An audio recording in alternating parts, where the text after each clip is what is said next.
लिए काम कर सके, आपका स्कूल का बेहतर डेवलपमेंट हो, आपका एजुकेशन का स्तर बेहतर हो, इसलिए भी हम लोग विधायक चुने हैं। ठीक है, इसलिए आपको जब भी हमारी जरूरत पड़े आप बेहिचक हमें कहिएगा। कहिएगा ना? डरिएगा नहीं ना? ओके। आपके जितने भी गुरुजन है, पहला बात तो जान लीजिए, केवल आपके गुरु नहीं है, आपके भाई हैं, आपके अभिभावक हैं। इनसे पढ़ाई के अलावा भी इनसे पढ़ाई के अलावा भी आपको सहयोग लेना है। पढ़ाई को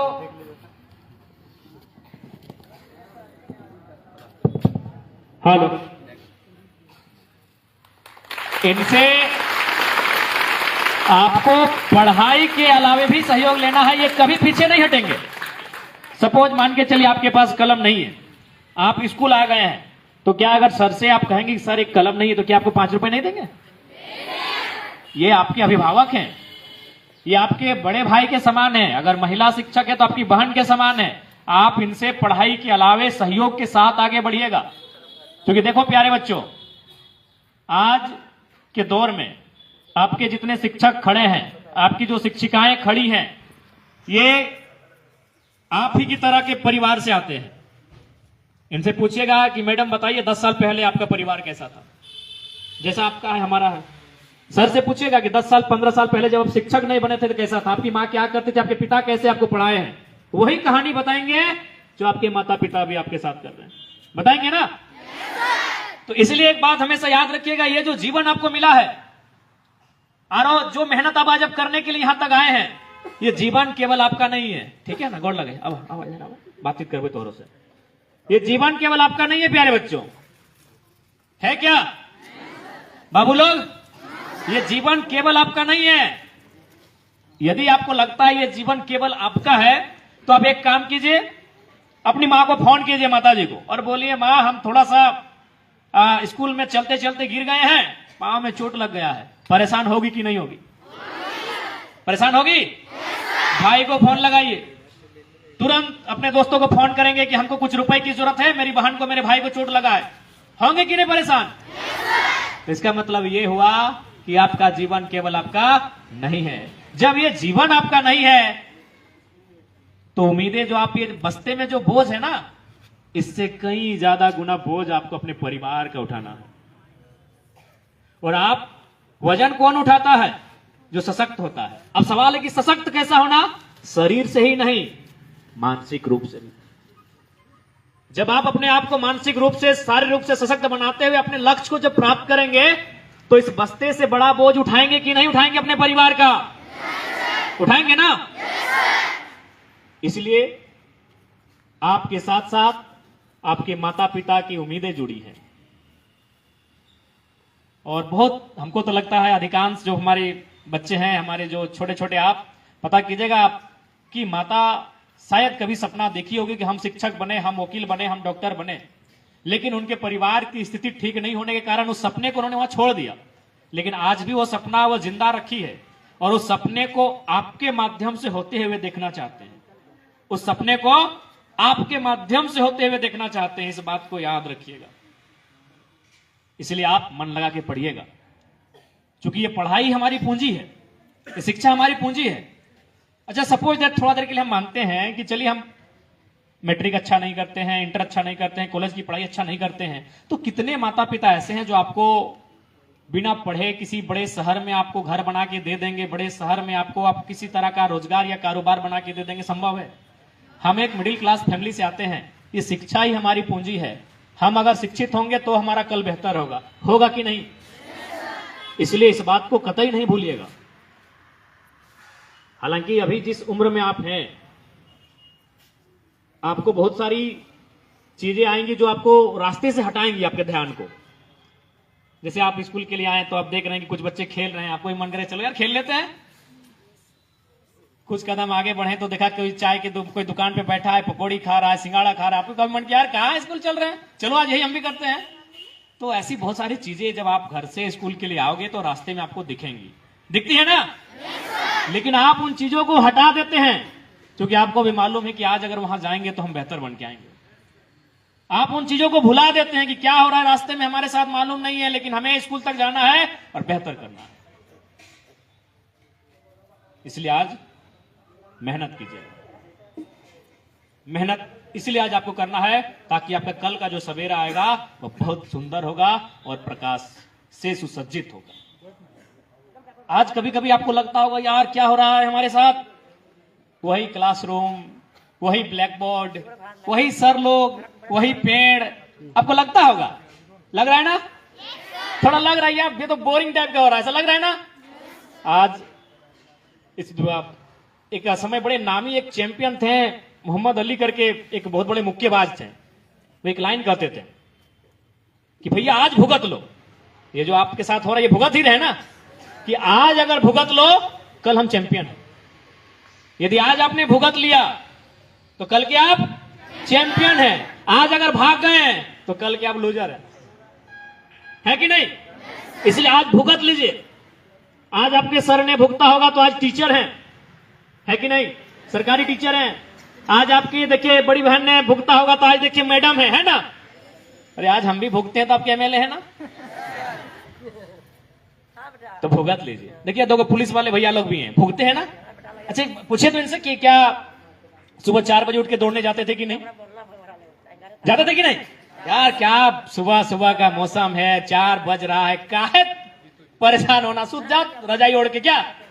लेकिन इन्होंने रजाई को त्यागा, 4 बजे उठे, ग्राउंड में गए, खूब भागे, पूरा दौड़े, जंगल में, पर्वत में, पहाड़ में, पुलिस बन गए। सपना था पुलिस बनना, पूरा हुआ कि नहीं? आपके शिक्षक।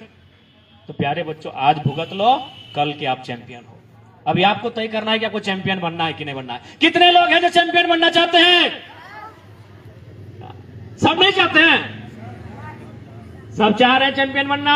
तो आज सामना कीजिए परिस्थिति का, आज सामना कीजिए 6 घंटा की क्लास का, आज सामना कीजिए गुरुजनों की डांट का, आज सामना कीजिए एक ही प्रकार के पूरे 365 दिनों के ब्लैक बोर्ड का। आज सामना कीजिए उन परिस्थितियों का, आप कल के चैंपियन हो। और एक बात प्यारे बच्चों हमेशा याद रखिएगा, यदि आप माइनस होंगे तो क्या होगा मालूम है? यदि आप बैक होंगे तो क्या होगा मालूम है? आपका परिवार 20 साल 25 साल बैक होगा ना? क्योंकि नया जनरेशन कब आएगा? जब आप बड़े होंगे और आपके बच्चे होंगे। तो कितना अंतर होगा? 20-25 साल का। यदि आप आज किसी तरह भाग जाते हैं प्यारे बच्चों, यदि आज परिस्थितियों का आप सामना नहीं करते हैं, आज यदि आप अपनी पढ़ाई में मन नहीं लगाते हैं और परिणाम आपके पक्ष में नहीं आता है प्यारे बच्चों, तो याद रखिएगा आप 25 साल आपका परिवार पीछे चला जाएगा। क्या आप ऐसा चाहते हैं? चाहते हैं कि आपका परिवार 20 साल 25 साल पीछे जाए? इसलिए आज आपको मेहनत करना है, इसलिए आज आपको संघर्ष करना है कि आपके परिवार को 20 साल 25 साल पीछे नहीं जाना। क्योंकि आप केवल अब अपने लिए नहीं है, आपके कंधों पर बहुत बड़ी जिम्मेवारी है ना? अभी आप घर जाएंगे, जाके देखेंगे, आप देखिए सुंदर सुंदर कपड़ों के साथ यहां आए हैं, आपके पांव में अच्छे अच्छे जूते हैं, एवलॉन वाला जूता। अरे हम लोग भी एवलॉन बड़ी पहने फुटबॉल के टाइम है ना? लेकिन जाके देखिए माता पिता को 2 सालों से नहीं लिए होंगे, 1.5 सालों से नया कपड़ा नहीं लिए होंगे, क्योंकि वो उनको मालूम है कि फ्यूचर आप हो, आप पे सारी चीजों को उन्होंने लगा दिया है। तो अब आपको भी बदले में कुछ देना है ना? इसलिए चूंकि हम थोड़ा सा लेट से आए हैं और आपका जाने का टाइम है, तो हम ज्यादा नहीं बोलेंगे, बस इतना ही कहेंगे, आप मन लगा के मेहनत से पढ़िए। आपके शिक्षक भी आपके साथ हैं और आपके एमएलए भी आपके साथ हैं। जहां हमारी आपकी जरूरत पड़ेगी हम आपके साथ हैं, ठीक है? जरूरत पड़ा तो आपकी क्लास में आकर हम आपको पढ़ाएंगे भी और फुटबॉल के मैदान में दौड़ाएंगे भी, है ना? अब जहां हमें ढूंढोगे हमें वहां पाओगे, हम ऑलराउंडर एमएलए हैं। आपके क्लास में हम घंटी भी लेते हुए पाए जाएंगे और फुटबॉल के मैदान में आपको दौड़ाएंगे भी, फुटबॉल किक भी लगाएंगे और बल्ला पकड़ के लंबा सिक्सर भी उड़ाएंगे, ठीक है? आप जहां हमें खोजोगे हम आपके साथ वहां पाएंगे। और एक बात, हम दूसरी की कहानी नहीं बताएंगे, आज आपको अपनी कहानी सुना रहे हैं।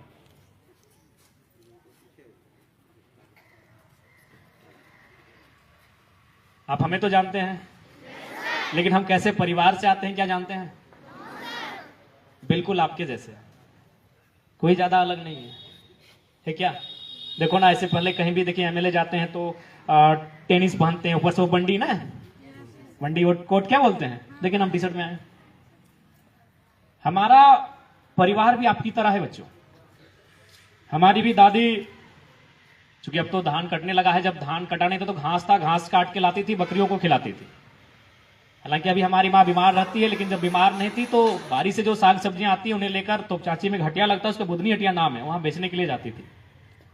आज भी हमारा घर मिट्टी का घरौंदा है, मिट्टी का घर है हमारा। एक आवास मिला है जिसको वो इंदिरा आवास बोलते थे, अब तो प्रधानमंत्री आवास उसका नाम हो गया है। तो आज आपके एमएलए जो आपके बीच खड़े हैं, आपसे भिन्न नहीं है, आपसे अलग नहीं है, आप ही की तरह है, और आप ही की तरह घरों से होकर हम यहां तक आए हैं। क्यों आए हैं? अच्छा, आपको मालूम है कि भाई लोगों ने हमें एमएलए क्यों चुना? इसलिए नहीं चुना कि हम यंग हैं, 29 ईयर के हैं, हम दौड़ सकते हैं, अच्छा बोल लेते हैं। खैर अच्छा तो दिखते नहीं है। हमें इसलिए चुना कि हम पढ़े लिखे हैं। हम खुद अभी पीएचडी की पढ़ाई कर रहे हैं। लोगों को लगा कि ये बंदा, ये लड़का अगर जाएगा तो सदन में जब बात करेगा तो लोग सुनेंगे। लोगों ने हमें क्यों चुना एमएलए के रूप में? पढ़े लिखे। पहली प्राथमिकता यही थी। सब यही कहते थे कि बाकी 80 एक तरफ रहना, जरा वहां तो जाएगा और मुद्दों को रखेगा तो लगेगा कोई मुद्दों को रख रहा है। इसलिए हमें चुना एमएलए के रूप में। और हम तो कोई विशेष नहीं है, पढ़े लिखे। तो इसलिए आपको पढ़ना लिखना है, मन लगा के पढ़ना लिखना है, क्योंकि ये पढ़ाई हमारी पूंजी है। हमारे पास, हम उतने बड़े संपन्न परिवार से नहीं आते हैं कि हम दूसरा कुछ सोचेंगे, है क्या? दूसरा कुछ सोचेंगे क्या? हमारी पूंजी है, पढ़ाई है, इसलिए आपको पढ़ना है। और उसमें किसी प्रकार की कोई कंजूसी ना हो, किसी प्रकार की कोई कटौती ना हो, ठीक है ना? देखिए यहां आप 4 घंटा, 5 घंटा, 6 घंटा समय दे रहे हैं कि नहीं? सपोज मान के चलिए, अब जहां सबसे मूल्यवान क्या है? टाइम है। टाइम इज मनी, सुनते हैं ना लोग, बोलते हैं ना टाइम इज मनी। समय सबसे मूल्यवान है। तो हम यहां 4 घंटा से 6 घंटा देते हैं ना, 10 से 4 बजे तक तो 6 घंटा हो गया। हम यहां 6 घंटा समय देते हैं, जहां अगर वहां से हम कुछ हासिल करके नहीं जाएंगे तो गलत बात है कि नहीं? हम यहां 6 घंटा समय देते हैं। भैया देखो, क्या आपके गुरुजनों ने आपको कहा कि जबरदस्ती स्कूल आइए? क्या कहा? आप इसलिए आए हैं चूंकि आप यहां समय दे रहे हैं और इसमें आपको हासिल करके जाना है। सपोज मान के चलिए, अगर किसी को पढ़ने में मन नहीं लग रहा है, तो मान के चलिए अगर वो डिसाइड करता है कि मन कहां लग रहा है, बोले ना हमको दौड़ने में मन लगता है, तो तुम अगर 6 घंटा दौड़ोगे तो इस राज्य के नंबर 1 रनर बनोगे कि नहीं? तुम ये कह रहे हो कि नहीं मुझे गाना पसंद है भैया, तो अगर तुम 6 घंटा, चलो तुम 6 घंटा दे दें, गाना है, तो क्या इस राज्य के नंबर 1 सिंगर बनोगे ना? तो मेरे इस कहानी का कहने का मतलब है कि जहां समय देते हो वहां तुम्हें एक्सपर्ट होना है। तुम समय अगर गैराज में देते हो, तुम समय अगर खेल के मैदान में देते हो, तुम समय अगर फुटबॉल में देते हो, तुम समय अगर क्रिकेट में देते हो, तुम पेंटिंग में देते हो, सिंगिंग में देते हो, माउंटेनिंग में देते हो, जहां समय देते हो 4 से 6 घंटा, वहां का तुमको एक्सपर्ट बनना है, वहां कोई तुम्हारा मुकाबला ना कर पाए, ठीक ना? जब समय दियो 6 घंटा, वहां अगर कोई तुम्हारा मुकाबला करेगा, ठीक बात है? तो जहां तुम समय देते हो वहां तुम्हारा कोई मुकाबला नहीं होना चाहिए, वहां तुम्हें निपुण होना है, वहां तुम्हें हुनरमंद, अकलमंद बन के निकलना हो। इसलिए आज तमाम जो प्यारे बच्चे, आप सभी को हमारा यही संदेश रहेगा, आप मन लगाकर पढ़ें और अपने सपनों को पूरा करें। सपने सच होते हैं ना? बताओ, हमें देख के कोई बोलेगा कि हम विधायक हैं? बताओ, हम विधायक हैं? सपने सच होते हैं ना? बताइए, 2 साल पहले हमें कोई जानता नहीं था, आज हम आपके विधायक भी हैं, और छोड़िए राज तो छोड़िए, पूरे हिंदुस्तान के बड़े बड़े चैनल्स को खोलिए, कौन है हो जयराम महतो, है ना? सपने सच होते हैं ना? तो सपने देखिए और उस सपनों को पूरा करने के लिए संघर्ष करें। फिलहाल आपको आपका लक्ष्य होना चाहिए पढ़ाई लिखाई, आपका लक्ष्य होना चाहिए, आप वहां केंद्रित कीजिए और अपने सपनों को हासिल कीजिए, ठीक है प्यारे बच्चों? और हाँ, बढ़िया से छुट्टी के टाइम, चूंकि आने के टाइम थोड़ा सा उदासी होता है, प्रैक्टिकल है ना मत बोलो यार। आने के टाइम बोलता है यार स्कूल जा रहे, जैसे स्कूल का गेट करीब आने लगता है, जैसे जैसे शिक्षकों का चेहरा दिखने लगता है, यार कहां आ गए। लेकिन जब जाने का टाइम आता है गजब का फुर्ती होता है। यस या नो? तो जाने के टाइम ठीक है फुर्ती है, लेकिन आराम से जाइएगा, आराम से जाइएगा। कोई घटना दुर्घटना आपके साथ ना घटे, सचेत होकर सड़क के जो यातायात के नियम है आपने पढ़ा है, यातायात के नियमों को आप जानते हैं, कैसे पार करना है। छोटे बच्चे आपके साथ हैं, छोटे भाई बहन हैं, उनको कैसे पार करना है ये भी आपको मालूम है ना? तो हमको मालूम है जाने के टाइम आपको बहुत फुर्ती है, लेकिन फुर्ती में थोड़ा सा सोच समझ के, है ना? चलिए ठीक है, आपको आपके भविष्य के लिए, उज्जवल भविष्य के लिए बहुत बहुत शुभकामनाएं। और जब भी हमारी आपको आवश्यकता हो एक कॉल जरूर कीजिएगा। 9031701932 याद हो गया ना? अरे हम लोग याद कर लेते इतना, अगर जल्दी कोई बोलता है तो। 9031701932। चलो तुम अपना कोई अपना 10 नहीं सुना, हम तुरंत याद कर देंगे। चलो तुम एक बार अपना मोबाइल नंबर सुना, हम तुरंत रिपीट कर रहे हैं, दो करके। कोई भी नंबर सुना? हाँ, तुम्हारा मोबाइल नंबर क्या है? सुना? हाँ, 8340 181247। याद हो गया? रुक जाओ बेटा। 8340 181247, ठीक ना? 8340 181247।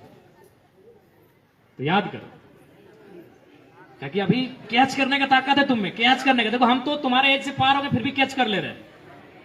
अभी तुम में कैच करने का ताकत है, कैच करो, है ना? जियो कैच करो, याद करो। तो चलिए ठीक है, आप सभी को बहुत बहुत शुभकामनाएं। अरे 9031701932। ठीक है प्यारे बच्चों, बढ़िया से घर जाइएगा, अच्छा से पढ़िएगा और अपने ड्रीम को फुलफिल कीजिएगा, ठीक है?